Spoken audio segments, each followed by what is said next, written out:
Hi, my name is Steve Savitz. I am the science coordinator, AP Environmental Science teacher, Electric Car Club sponsor, Environmental Club sponsor, and cross country coach at Methacton High School. This is my 29th year at Methacton, and I teach AP Environmental right now to 11th to 12th graders, and I'll also be offering a new course in hydroponic farming in 2022, and I'll talk more about that later. STEM education has always interested me. I've always enjoyed getting my hands dirty, figuring out how things work. And I thought, what better way to continue this by creating new projects that would allow students to explore and figure out how things work and in hopes of improving its design. STEM has always been a part of education in some sense, but now it's much more comprehensive and dependent on each other. It's now about exploration and challenging yourself to get out of your comfort zone and become an explorer or an inventor.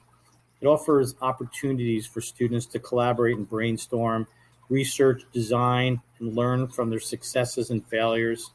And STEM develops critical thinkers who are able to be comfortable thinking outside the box. And they're innovators. They're not comfortable just accepting how just things work, but they want to understand the mechanics behind why it works. Here's an example. When I first started teaching AP Environmental Science, I always called the local car dealership and had them bring over a hybrid or an electric car, and I had them teach the students about the vehicle. And I started to think, like, why can't we just build one? So in 2002, a local businessman named John Murphy, he donated the car to our class, and that really began the beginning of the Electric Car Club. Since then, we've changed the batteries. We've made the car much more efficient. We've also built an electric bike. We converted a box truck to run on vegetable oil and also into a renewable energy classroom.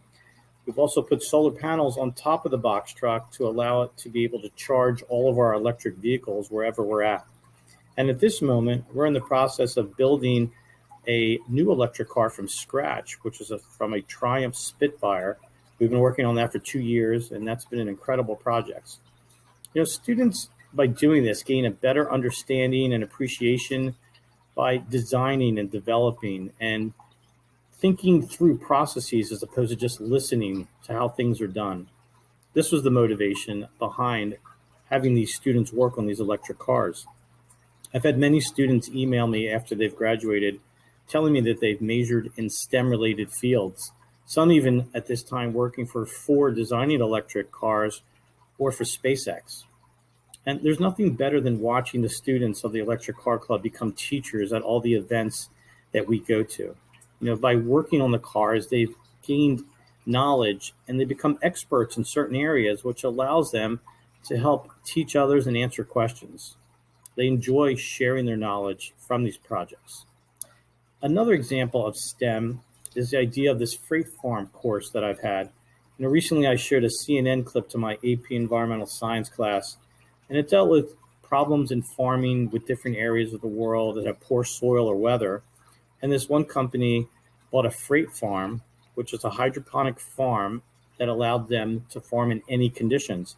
And after showing that clip to the class, I thought, why can't we just buy one of these hydroponic farms and offer it as a class? So the farm is coming in August, and we're going to work through the farm this next year and offer it as a class in 2022, where the kids are going to learn how to monitor water quality and nutrient levels. They're going to calibrate all different types of sensors. They're going to learn how seeds go to harvest and then are delivered for consumption.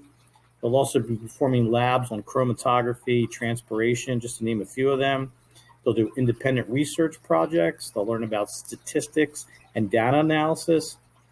They'll also monitor the Farmhand app, which allows us to also make spreadsheets and have accurate record keeping of everything that's being produced.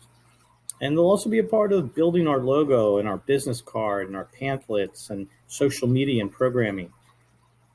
Many of the environmental issues that we're dealing with today will need future STEM innovators to help solve them. The more students that have the chance to work on projects and explore how they work, the better chance that they'll have at solving these environmental problems. And I really want my students to experience through discovery outside of the classroom to learn how to collaborate and to question. And with these new challenges that they're exploring and trying to solve, they'll become better stewards of their environment.